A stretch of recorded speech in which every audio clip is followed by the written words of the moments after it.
Halo everyone, halo semuanya, assalamualaikum warahmatullahi wabarakatuh. Kembali lagi dengan saya Muhammad Alwi di channel Trader, channel yang konsisten membahas seputar dunia trading.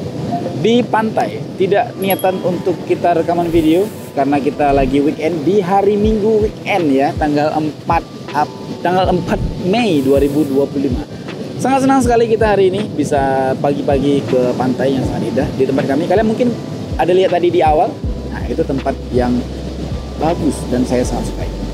Oke. By the way, karena ini channel yang membahas seputar dunia trading, maka kita membahas trading juga. Walaupun tidak masuk akal karena kita lagi jalan-jalan, menyempatkan waktu bahas trading, ya udah kita bahas. Oke? Sedikit singgung soal XAUUSD ataupun market emas. Kemarin ada saya tradingkan. Ya, kemarin ada saya tradingkan di market emas XAUUSD di tanggal 2. Kalian bisa lihat di sini, kita masuk bagian marketnya. Saya entry ada beberapa bagian. Kemarin ada saya entry di bagian downtrend ini. Misalkan ditanya sama saya, ini tanggal 4 Mei 2025. Misalkan ditanya sama saya, apakah menurut analisa saya, menurut saya, ataupun misalkan Anda tanya sama saya gitu, gimana sih? Tanya sama saya, misalkan gimana pandangan Anda soal XAUUSD? Menurut saya dia itu akan turun sampai tanggal 12 Mei 2025. Dan walaupun dia naik seperti kemarin ada berita dia itu naik gara-gara news, tapi saya masih klaim kalau dia tetap dalam keadaan keluarga downtrend ataupun tren turun secara overall ataupun secara garis besar. Karena di sini market downtrendnya memang sangat kentara, Pak. Sangat terlihat sekali dari marketnya. Misalkan ditanya gimana cara saya menganalisa dari XAUUSD yang saya bisa profit sampai 60 juta dalam waktu sebulan. Kalian mungkin bisa lihat di sini, sebelah sini aja deh. 60 juta dalam 1 bulan. Gimana cara saya analisanya? Saya menganalisanya itu simple sekali, sederhana sekali. Saya tidak terlalu banyak tahu soal trading, tidak. Saya tidak terlalu banyak tahu soal OB, order block, itu nggak penting sekali menurut saya karena saya tidak tahu soal OB itu, OB, OC, saya tidak tahu dan menurut saya itu tidak penting sekali dan itu tidak harus untuk kita pelajari, nggak usah. Saya bisa trading itu di tahun 2018. Saya mulai trade di tahun 2018. Kalau kalian mungkin melihat channel ini dibangun 5 tahun yang lalu lebih. Misalkan yang terdata ataupun video terlama itu 5 tahun yang lalu. Berarti tahun berapa saya mulai belajarnya? Berapa tahun yang lalu saya udah mulai belajarnya? Gitu kan? Menurut saya trading itu tidak terlalu rumit, tidak terlalu repot. Sangat-sangat sederhana aja, cuma melihat tren saja. Boleh saya berikan contoh di sini kalau memang boleh. Kita pertama melihat di time frame yang lebih besar ataupun H1. Oke. H1 secara garis besar overall dia itu tidak pernah basi, belum basi. H1 belum basi. Belum ada yang namanya tren yang akan tidak berpengaruh di sini, belum. Tren itu akan berpengaruh apabila ada gejolak harga yang tinggi yang menghancurkan tren di belakangnya. Ya, itu pandangan saya. Tapi balik lagi, sekali lagi saya notkan, saya tidak ada guru. Saya belajar otodidak. Jadi mungkin materi saya itu sangat berbeda ataupun agak berbeda dengan orang lain. Saya tidak bisa berbahasa Inggris itu yang menyatakan average ini. Saya nggak tahu. Bagi saya itu nggak penting. Mungkin saya tahu tapi beda bahasa. Menurut saya ini market belum layak untuk kita entry sell. Apakah saya kemarin entry sell terus-terusan? Tidak. Saya juga ada entry buy. Tetapi saya entry buy di time frame yang lebih kecil. Di time frame 15 menit saya boleh entry buy. Karena korelasinya menurut saya, untuk saya yang tradingnya itu cuma sehari ataupun 2 hari tradingnya, ataupun scalping punya kalau anak sekarang ngomongnya, saya tradingnya itu biasanya menggunakan H1 dan M15. Kenapa saya bahas ini? Karena kemarin ada beberapa komentar yang dia menyetujui kalau kita bahas forex ataupun kita coba trading forex. Saya akan upload forex terus-terusan, tetapi saya pengen men-challenge diri saya sendiri. Dengan modalkan 1 juta saya pengen naikkan ke 100 juta di all in. Oke. Kita lanjutkan ke sini. Apakah saya kemarin ada open posisi buy? Ya, sure. Saya ada open posisi buy. Tetapi saya open posisi buy-nya saya tahu titik-titiknya dan saya tahu titik-titik berhentinya. Kalian tahu support resistance? Support resistance bagi saya itu bukan untuk entry. Ya, mungkin terlihat aneh. Support resistance bukan untuk entry, Pak. Support resistance menurut saya itu untuk warning position. Bahasa saya itu sebagai lampu kuning, bukan malahan untuk open position, bukan. Kadang-kadang ada sebagian orang yang dia itu open position, misalkan udah nyentuh dari supportnya, kemudian dia entry buy. Saya tidak seperti itu.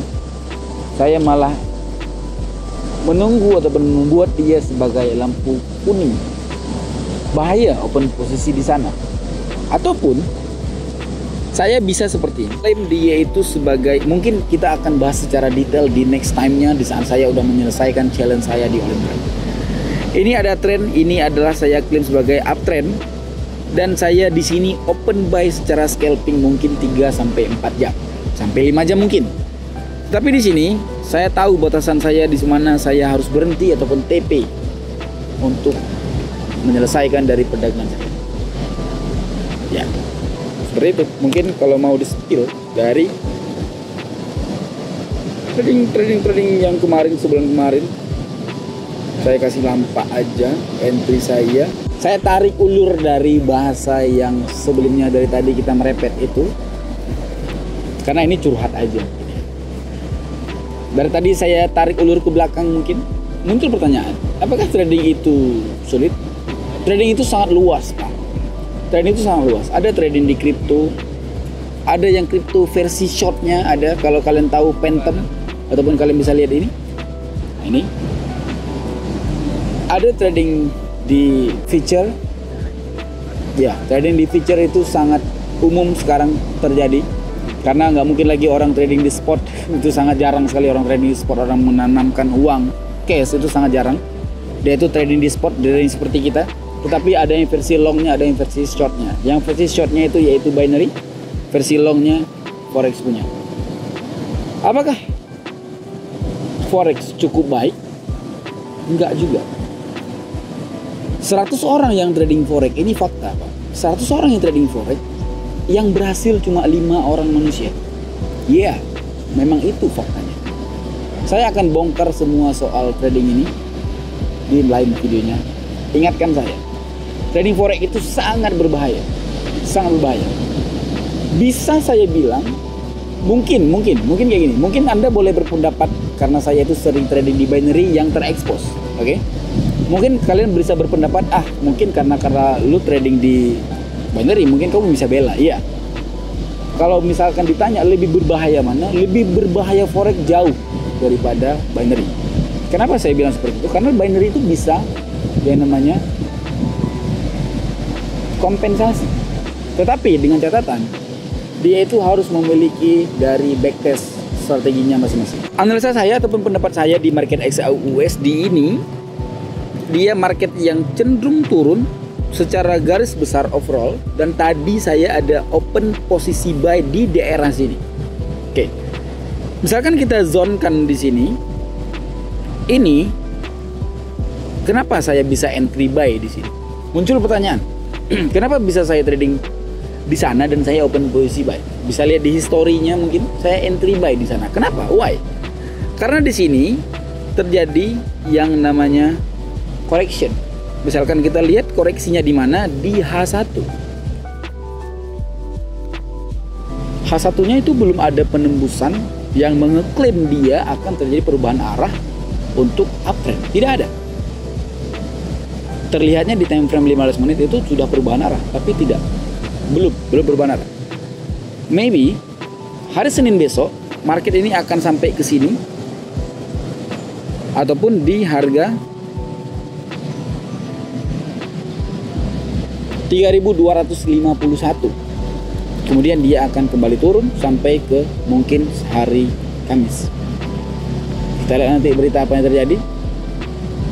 Sangat sulit trading forex itu sekali lagi karena banyak aspek-aspek yang tidak terprediksikan. tidak terprediksikan, tidak teranalisa. Mungkin analisa kau sebagus apapun mungkin, tapi itu tidak berkaitan dengan analisa teknikal, tidak berkaitan dengan analisa fundamental. Misalkan trading kau bagus sekali pakai teknikal, itu bisa mati gara-gara fundamental. Seperti itulah trading forex, sangat sulit. Makanya saya katakan trading forex itu sangat sulit, jauh lebih sulit daripada trading blockchain. Mungkin kayak gitu aja curhatan kita kali ini. Tidak terlalu baik juga karena menyempatkan waktu aja, sembari mengeluarkan unek-unek saya. Ya, saya akan coba perbanyak video forex karena banyak permintaan juga dari viewer. Kembali lagi, kita sebenarnya buat video ini untuk fun aja, berawal dari fun aja. Dan ini dibangun juga gara-gara teman-teman, gara-gara kalian semuanya yang udah menyupport saya. Dari ini nol, YouTube ini nol sampai YouTube ini bagus, jadi saya harus mempertahankan kalian karena kalian yang support saya. Jadi apapun yang kalian request saya usahakan akan saya dukung. Kalian bilang kalau trading, coba perbanyak trading di forex, ya kita akan coba perbanyak trading di forex. Tetapi saya pengen men-challenge-kan diri saya, modal 1 juta menjadi 100 juta, saya lihat sampai berapa lama itu selesai. Apakah kita akan gagal di tengah, apakah kita akan gagal di awal, apakah ini akan berhasil. Mungkin kayak gitu aja dari saya, Mas yang melalui curhat kali ini.